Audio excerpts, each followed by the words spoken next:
flash d'appareil photo. Pour prendre une photo, on attend souvent qu'il soit chargé. Quand l'appareil est déclenché, le flash émet un éclair. Essaie maintenant de répondre à ces questions. Quel élément du flash de l'appareil attend-on qu'il soit chargé? Et comment se charge? Comment cet élément a permis d'allumer le flash de l'appareil? L'étude du chapitre condensateur dipôle RC va nous permettre d'apporter des réponses à ces questions. L'importance du condensateur tient à ses applications multiples. On le retrouve dans les postes radio, les téléviseurs, ordinateurs, entre autres. Dans la suite, on va donner quelques rappels sur le condensateur, en commençant par la constitution d'un condensateur. Comme annoncé, on va commencer la leçon par des rappels. Rappel sur le condensateur. Constitution d'un condensateur. Un condensateur est un dipôle constitué de deux lames conductrices appelées armatures séparées par un isolant, le diélectrique. Il existe plusieurs types de condensateurs. Des condensateurs électrochimiques polarisés, des condensateurs à capacité réglable, entre autres, et on les trouve sous diverses formes.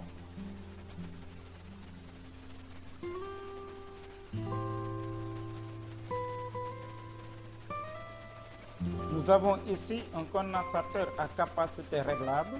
Vous pouvez voir avec ces boutons, on peut travailler avec la capacité que l'on souhaite si on utilise ce condensateur. Selon le type de condensateur, il est symbolisé par... Nous avons ici le symbole de condensateur électrochimique polarisé, ou tout simplement d'un condensateur polarisé, qui peut être aussi représenté comme suit. Donc vous pouvez observer ici que nous avons la borne positive, bien sûr la borne négative étant ici. Mais dans cette leçon, nous nous intéresserons surtout aux condensateurs non polarisés dont le symbolisme est le suivant.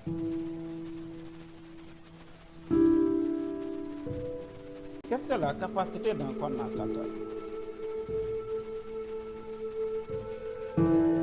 La charge Q d'un condensateur et la tension entre ces bornes sont proportionnelles. Si nous symbolisons le condensateur ainsi, c'est un dipôle où nous pouvons remarquer le point A et le point B, les deux pôles, A étant le pôle de l'armature portant la charge Q. Nous avons IC, la tension du condensateur, égale alors à I à B. Et IC est proportionnel à la charge du condensateur, comme on l'a dit, Q égale C, I à B. Ou IC égale Q sur C. C est la capacité du condensateur, elle s'exprime en farad. Le farad étant une unité très grande, on utilise souvent ces sous-multiples. Le microfarad, 1 microfarad égale 10 puissance moins 6 farad. Le nanofarad, 1 nanofarad égale 10 puissance moins 9 farad. Le picofarad, 1 picofarad égale 10 puissance moins 12 farad. Lorsque le condensateur est traversé par un courant d'intensité I, quelle est la relation qui lie sa charge et l'intensité du courant? Relation entre l'intensité et la charge du condensateur. Nous pouvons voir dans ce tableau un condensateur où nous donnons l'orientation, c'est-à-dire l'intensité du courant. Si l'intensité du courant est orientée vers la charge Q du condensateur, alors nous avons I égale plus D de Q sur dt. Et si, par contre, il est orienté vers l'autre plaque du condensateur, alors I égale moins de depuis sur D. Permettez-moi d'insister sur la relation liant la charge Q du condensateur et la tension entre ces bornes U à B. Si la plaque portant la charge Q est la borne A, alors on a U à B égale Q sur C. Même si l'orientation du courant est vers la plaque de charge moins Q et que A est la plaque portant la charge Q, on a toujours U à B égale Q sur C. Bien sûr, il faut savoir que UBA égale moins U à B égale moins U sur C. Comment, de manière pratique, peut-on déterminer la capacité du condensateur? Nous allons voir une méthode de détermination de la capacité d'un condensateur dans la suite. Charge d'un condensateur par un générateur de courant constant. Détermination de la capacité. On va voir une détermination pratique de la capacité d'un condensateur. Charge d'un condensateur par un générateur de courant constant. Détermination de la capacité. On va donner l'énoncé suivant et tu vas essayer de résoudre l'exercice avant de suivre le corrigé. On dispose d'un condensateur de capacité C. On se propose de le charger à l'aide d'un générateur de courant constant I égale 1 mA. On mesure en fonction du temps la différence de potentiel U aux bornes du condensateur et on obtient les valeurs consignées dans le tableau de mesure suivant. On a ici le tableau de mesure où on a relevé les valeurs de la tension du condensateur en fonction du temps. Ici, le pas est de 1 seconde. On te demande de tracer le graphe U égale F de T. Ensuite, de tirer les conclusions qui s'imposent. Les échelles qu'il faudra prendre pour le tracé du graphe, c'est 1 cm pour 20 millisecondes en abscisse et 1 cm pour 30 en ordre.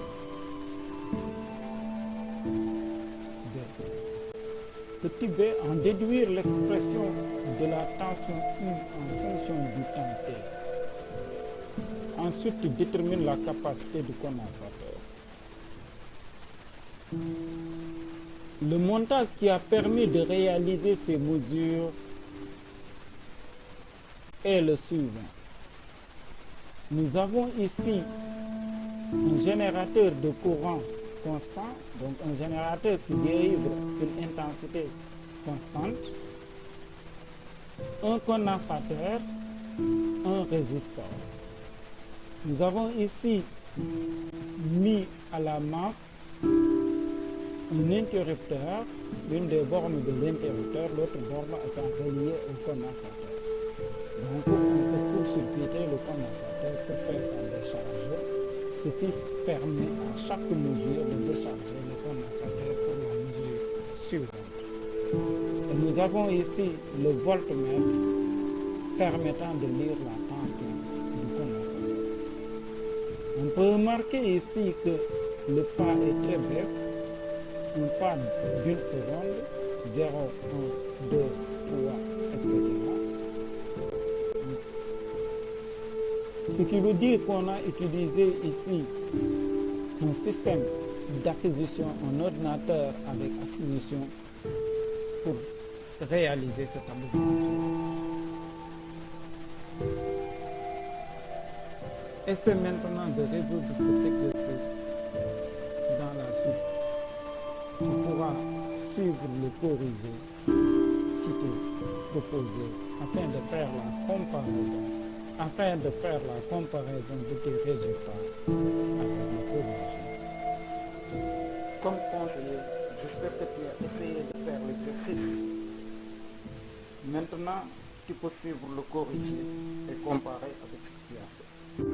Nous allons commencer par rappeler que c'est la charge d'un condensateur à courant constant et nous avons pris une intensité I égale 1 milliampère.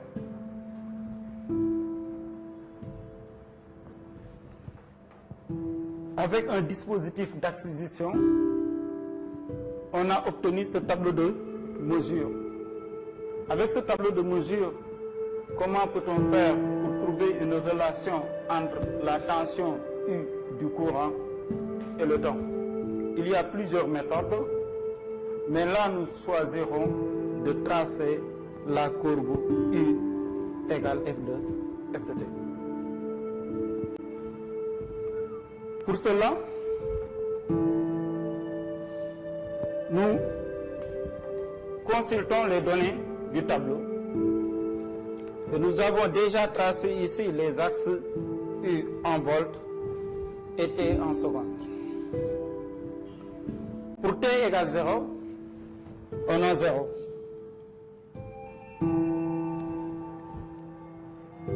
Le seul qu'on va utiliser, 1 cm pour une seconde, 1 cm pour un volt. Pour la deuxième valeur, pour une seconde, nous avons 0,45 volts, ce qui correspond à 0,45 cm.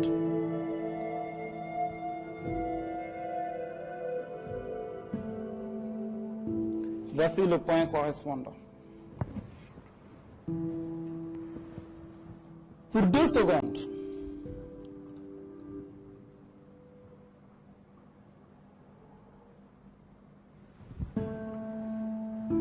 nous avons 0,91 volts, ce qui correspond à 0,91 cm.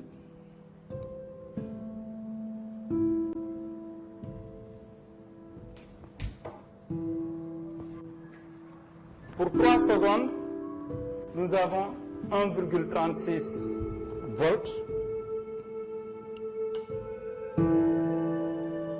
correspondant à 1,36 cm. 1,3, 1,35. Nous avons ici le point. Pour 4 secondes, nous avons 1,82 volts.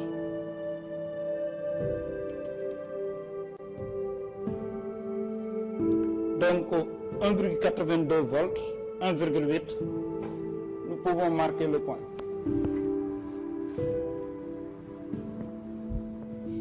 Et ainsi de suite pour 5.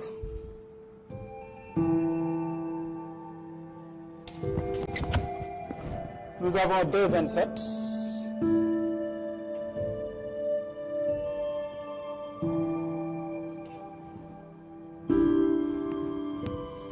Pour 6. 2,73.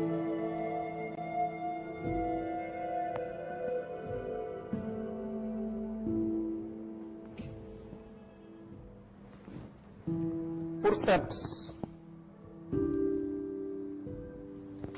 3,18.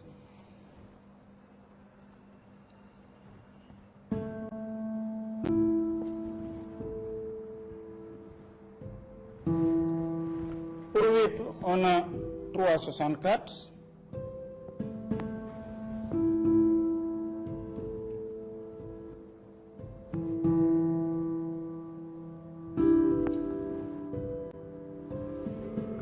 Neuf,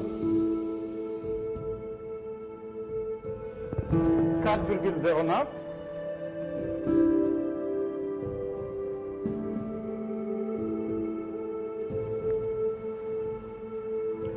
Et enfin, le dernier point pour 10, nous avons 4,55.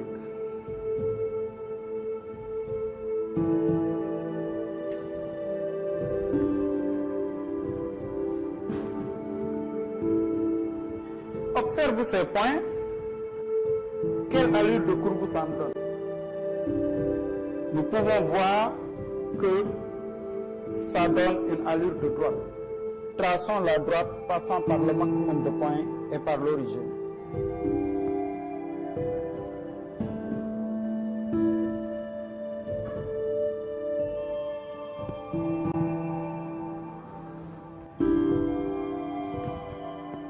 voilà, nous constatons que le graphe U égale f de t est une droite passant par l'origine.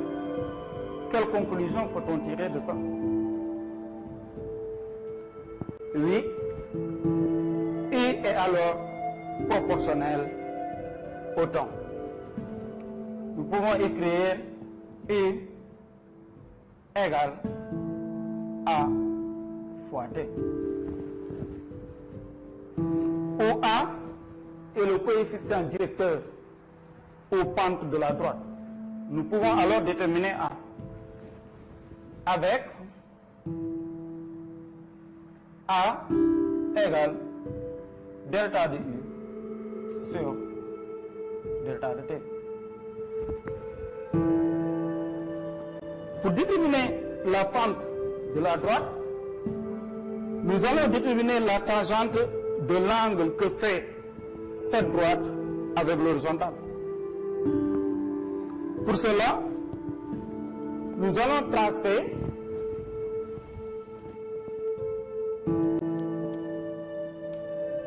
la verticale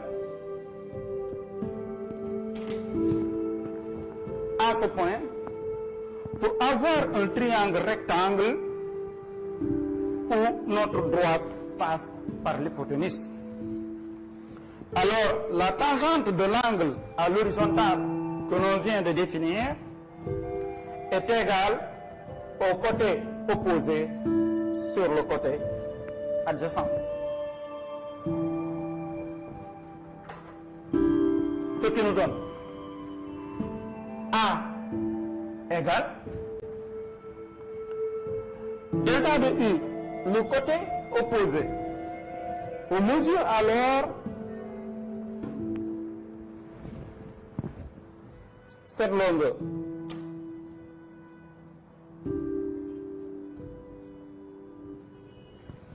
Ça donne combien?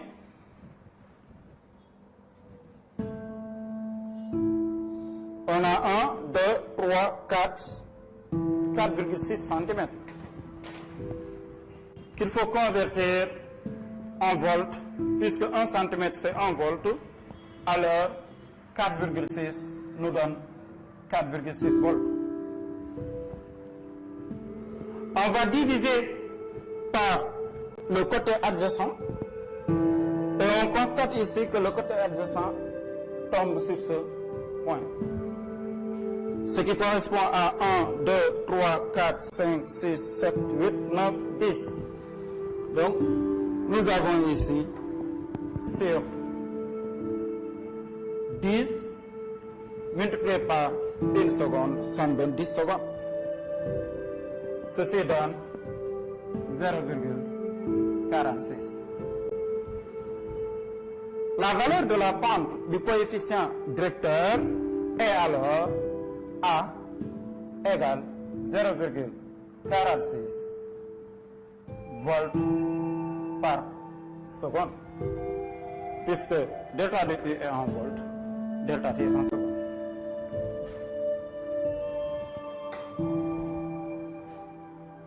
Une fois qu'on a obtenu la pente de la droite, nous pouvons alors continuer l'exploitation pour aboutir à notre objectif, c'est-à-dire déterminer la capacité du condensateur.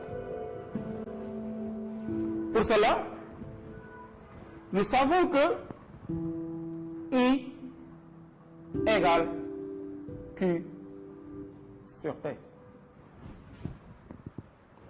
Or, Q égale C fois U. C étant la capacité du condensateur. En remplaçant dans notre relation, nous aurons alors I égale Q sur T égale alors CU sur T. Or, on sait d'après cette relation que U égale à T. Nous pouvons alors remplacer U par son expression, ce qui nous donne C fois A fois T sur T. Et nous voyons que le T se simplifie. Et nous avons I égale C fois A. Nous pouvons alors écrire l'expression ici, I égale C fois A. De cette relation, nous pouvons alors tirer la capacité du condensateur. C égale I sur A. En application numérique, cela donne C égale I. Nous avons dit que I égale 1 milliampère en unité internationale. Donc nous avons 1, 10 moins 3 sur A. A, on a trouvé 0,46. Le calcul donne C égale 2,17 10 puissance moins 3. Quelle est l'unité de la capacité? Le farad. Mais comme nous le savons, le farad étant une unité très grande, on utilise souvent, comme on l'avait dit plus haut, ces sous-multiples, tels que le microfarad, le nanofarad, etc. En microfarad, cela donne alors C égale 2170 microfarad. Voilà donc déterminer la capacité du condensateur. C égale 2170 microfarad. Puisque nous savons que 1 microfarad égale 10 puissance moins 6 farad. On a réalisé la charge du condensateur avec un générateur de courant constant. Et cela nous a permis de déterminer la capacité du condensateur. Nous allons voir dans la suite la charge et la décharge d'un condensateur par un échelon de tension. Charge à tension constante et décharge d'un condensateur. Et nous allons commencer par la charge. Nous allons maintenant voir la charge à tension constante et décharge d'un condensateur. Pour cela, considérons le circuit suivant. Dans ce circuit, nous disposons d'un générateur de tension contenue de force électromotrice E et de résistance interne nulle. D'un interrupteur que nous pouvons basculer en position 1 ou en position 2, d'un milliampère-mètre permettant de déceler le passage du courant. Il faut préciser que c'est un milliampère-mètre à zéro central qui permet de lire le courant qui le traverse dans un sens ou dans l'autre. Nous aurons besoin d'un résistor de résistance R. Le résistor dont nous disposons ici est à résistance variable.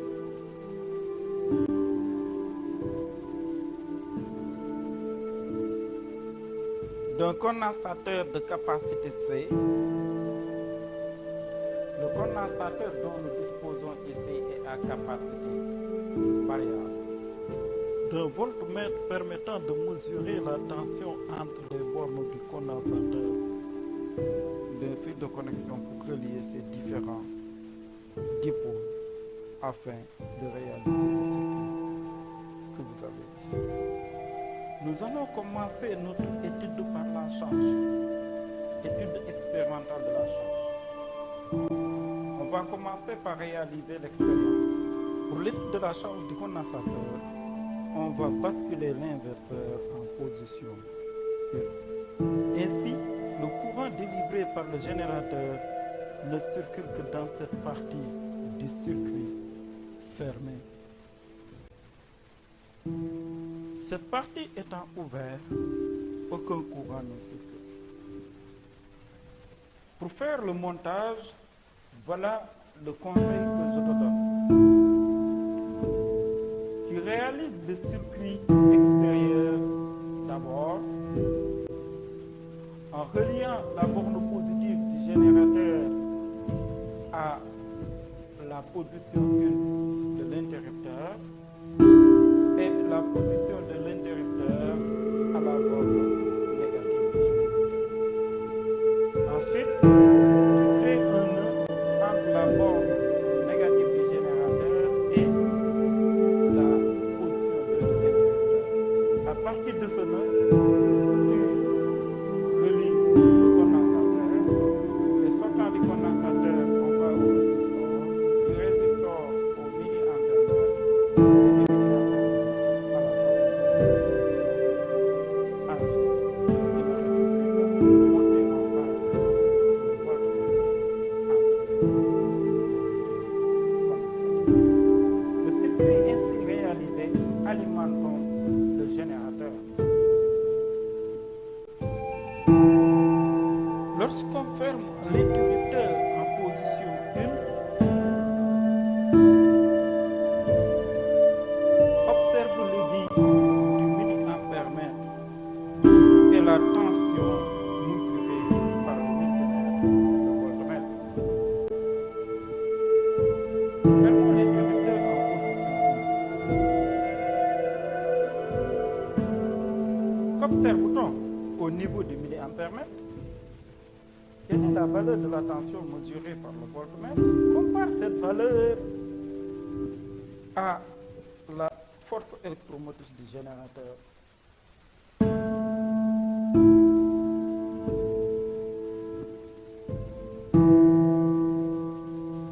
On a observé que l'aiguille de l'ampèremètre a dévié vers la droite et est revenu à 0.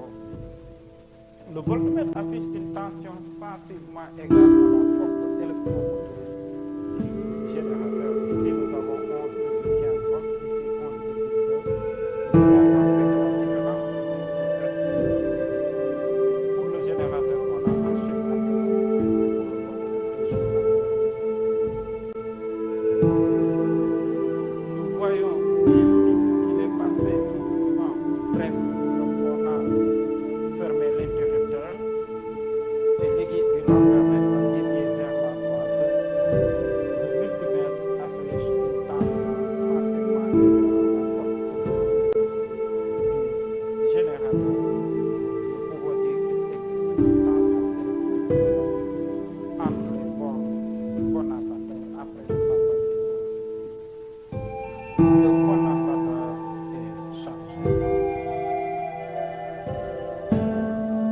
Nous pouvons donner l'évolution de la tension du condensateur au cours du temps en